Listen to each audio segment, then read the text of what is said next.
બીમાર છે રૂપિયો. ચલણ રૂપિયાની સારવાર. ભાજપનો અનોખો વિરોધ. તમે વિચારતા હશો કે રૂપિયાના સિક્કાનો પોસ્ટર લગાવી સ્ટ્રેચર પર સારવાર લઈ રહેલા આ મહાનુભાવને શું થયું છે?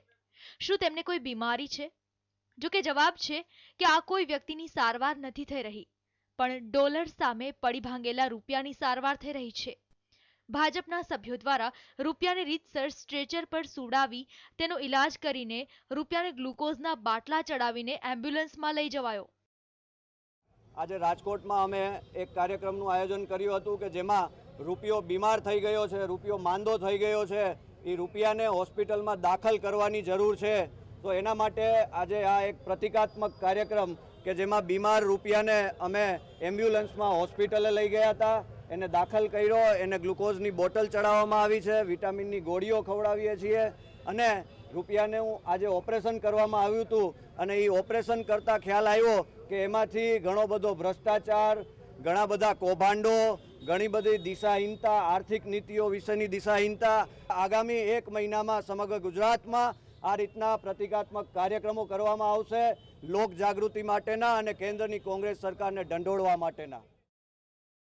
રૂપિયાની સ્થિતિ મજબૂત બને તેવી આર્થિક નીતિ ઘડવાનું કેન્દ્રને આહવાન કરાયું હતું. સાથે સાથે આ પ્રકારનો વિરોધ ભાજપ આગામી દિવસોમાં રાજ્યના અન્ય શહેરોમાં પણ કરશે તેવું એલાન કરાયું છે.